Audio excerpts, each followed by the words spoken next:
Vous avez des bijoux en or qui traînent peut-être dans vos tiroirs, que vous ne portez plus depuis le début de la guerre en Ukraine. Le cours de l'or s'envole. Et peut-être l'occasion donc pour vous de les revendre. Comptez ce matin 1 900 $ pour 31 grammes, une once d'or, jusqu'à 2 000 $ même début mars, son plus haut niveau depuis 8 mois. Une valeur refuge qui ne s'effondre pas. En France, Godot et Fils est une entreprise spécialisée dans le négoce de métaux. Dans ses 45 boutiques, le même engouement, le reportage de Siam Spencer. Dans un coffre-fort de la boutique, un lingot d'or d'1 kilo, 8 cm de long, 4 de large. Il vaut aujourd'hui 60 000 €, c'est 4 fois plus qu'il y a 20 ans. Un client discret entre, après être passé par 2 portes de sécurité pour acheter ce précieux métal.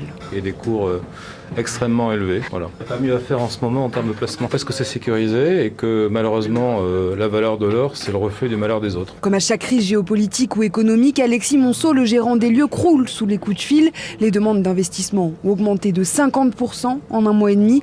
D'autres profitent aussi de la hausse des cours pour revendre leur or. Ça s'appelle un spectromètre, ça envoie un rayon X et ça permet de vérifier la teneur en or. Là, c'est un 14 carats par exemple.